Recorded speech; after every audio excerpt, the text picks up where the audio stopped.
Hi, I'm Lou with another episode of My Car Story. And right off the bat at the greatest muscle car show on the planet in Rosemont, Illinois, the Muscle Car and Corvette Nationals, Dave Marchioni.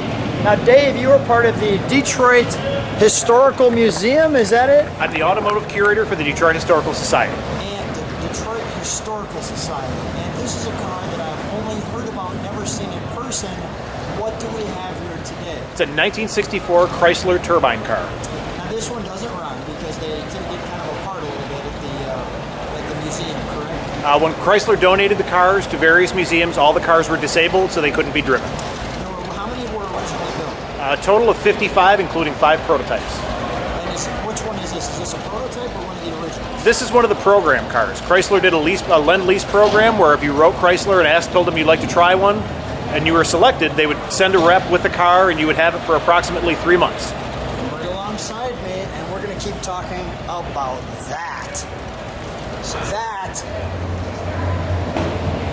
would be unique because you'd never see it in your rearview mirror. But you were sharing with me that some of the people, when they drove these cars, how many miles did they put on in a couple of years? The program itself went for 2 years. Some of the reports say the cars averaged about 150,000 miles in that time. 150 miles in 2 years. Wow. You can see that's clear right there. And the all-important Turbine Chrysler Court. And even these headlamps have that look of turbine. How far back does that go? It looks like it goes all the way through the car. It doesn't. It only goes in a couple inches, but yeah, the idea is the whole mid-century jet age. If you look, when we get to the interior, look at some of the interior accents. It's got a very jet plane look to it. Lots of brushed aluminum. The car was designed by Elwood Engel, who also worked for Ford right before this, and designed the 6123 T-Bird. So a lot of people will call those Engelbird. And this looks kind of like a T-Bird if you catch it in the right light. Yeah, I can see why they'd say that. Yeah, it's reminiscent of some of the 65 and 6 Chrysler C-body cars. The full-size car had the same kind of side to it. Now, are those faux or are those? They look faux. They're non-functional. Okay, non-functional. And of the 9 cars that were saved, this is the only car that remains in the original Goodyear tires that were designed for the car. Is that right? Yeah, so of all the survivors, this is the only one that still has the original tires. So that white wall I can see has a little piece inside it that looks almost like a little turbine. Yeah. Yeah, especially made for the program by Goodyear.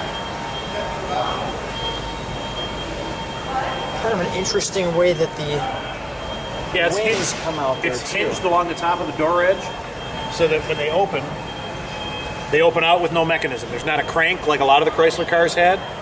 So this one would just stay in that position for you to open or close. That's pretty cool. Let me step back and see if I can get an overall shot of the car. Well, you know what? If I can't get this side, I'll get the other side. So let me just see how far I can get that. Just about there.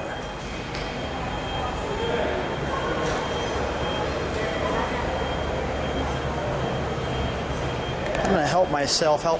Let's go around the other side, although I can see them. Now this is interesting. Is that just for show or is that actually functional? Nope, it's functional. But now, and of course they've got a cap on it because it's a show, but now share with me what you put in this. You were sharing that it's not normal gas. Matter of fact, gas is not suggested. Correct. So the turbine car is the turbine is a multi-fuel engine. They ran it on jet fuel. For the end users, the most common thing they ran it on was diesel or kerosene. So it's anything that's got a low burr point. There's a great story about when the car went to Mexico. They met it with the president of Mexico, who asked if it would run on tequila. The engineer that brought the car called the guys in Highland Park. They ran some tests on it, and then the next day they brought a 5th tequila and ran the car on tequila. And you were saying that the car also ran on, was it perfume? Or? Yeah, Chanel number 5. The engineering guys were experimenting with flash points and seeing what else would work. And there's a pretty well-reported story about them running the car on Chanel number 5. That is classic. All right, so let me take a shot of the back. And I think this is the best look of this car, which is why I used it for the thumbnail, because that's unmistakable. Yeah, it's a great look. It's very jet age.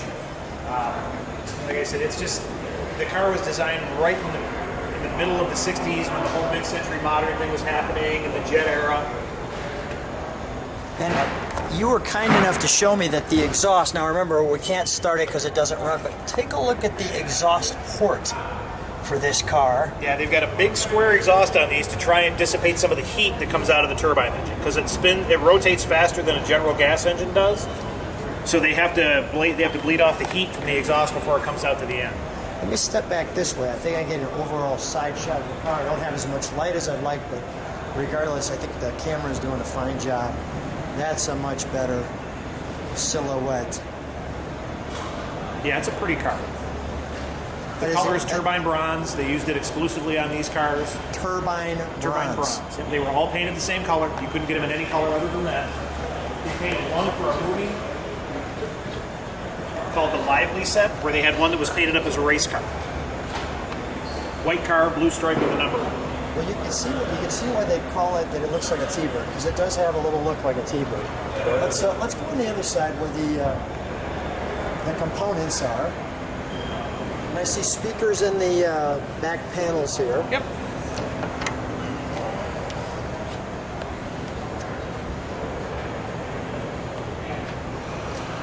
How long has the museum had this one? This was originally donated to us by Chrysler. So when they went through the program and decided which museums were getting car, I believe our accession number says 1968. But the use of this all real stainless trim, all these pieces are specific to the car. This is car number 225, as you see in the VIN, 91225. Now look at how cool the center piece is that has this turbine look to it. That piece goes all the way through the center.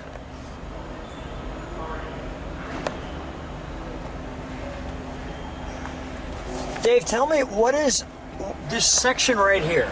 Is this controls for the driver? It almost looks like controls for the passenger. Is this controls for the driver or the passenger right here? That's the drive. That's the heater controls. Heater controls. Yep. So here's your drive, park, reverse. Yep. Shifter. The selector's there.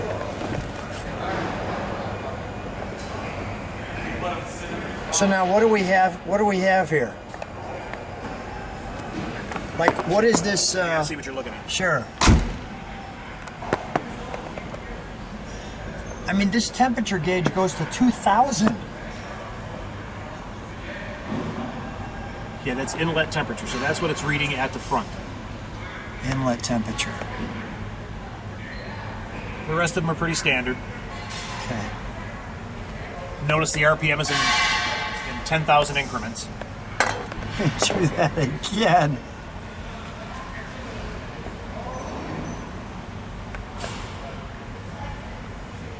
$10,000 increments and red lines at 60,000.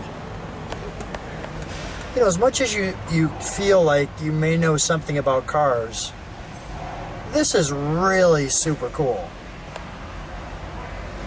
I mean, this is something that if you haven't gone to the Detroit Historical Museum, you need to go. Well, actually, this car is out on loan currently, so it's actually at the Gilmore Museum in Michigan. We've had it at our museum. Cars that we have that we're not displaying, we like to keep loaned out so people can see them. So this one, actually, I believe after this show, we'll go back to the Gilmore Museum. So if you're at the Gilmore, the car you see is our car. This is their car. Yeah, Gilmore's a tremendous auto museum. If you ever have the opportunity, stop. That's a good spot. So I'm noticing, even like if you look, you can see the turn signals deep inside there. Let's just show people, there's your push buttons for the windows. Let's just show people an overall shot of the dash. This super cool turbine look through the center. The separate buckets. Even the cool window and lighting here. I want to show you the seats. That's pretty cool. That's pretty cool. I was looking forward to seeing this. Let's take a look under the hood, obviously. Show me where that is. It's all the way up under the dash. All the way up under the dash. I see it. Cool. And we get our, it's almost kind of space age frame on the bottom. You don't see that in cars. Yeah, it's got a pedestal rather than a floor mount. Yeah. Usually it's just it doesn't have that. All right. I'm like a little kid with this car. People will tend to be.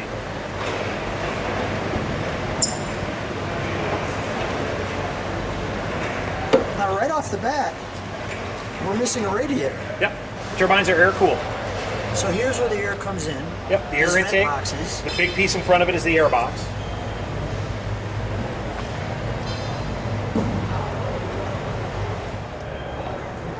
Okay, so this timer reset piece here. Dave, share with me where we're going with that. Well, it's kind of unique to the turbine car. In an age when cars were carbureted and you got used to starting them by giving it a little bit of throttle to get some gas in the carb, Sure. These cars you didn't touch. So you turn the key on, and Chrysler said in the owner's manual that you allowed the car to start. So the car was set up so that it would do everything itself. It would warm everything up, it would prime itself with fuel, and then it would start.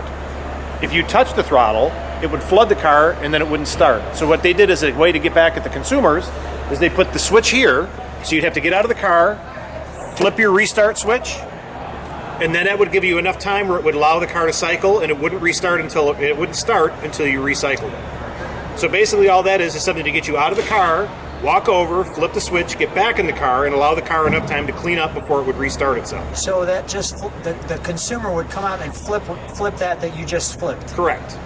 And what's the other option? Once they flip it, this gives you how much time, and then it clicks over to I don't know off, exactly how much time, Okay. but it basically gets you out of the car. It buys the car time. Okay. So you go back out, you turn the key back on, and then you remember, oh wait, I don't want to have to get out and reset the timer. So it'll start. Yep. Show me the other switch position, which is obviously off. Off and on. Okay, so that was on every car. Yep. All right. All the consumer cars would have had those.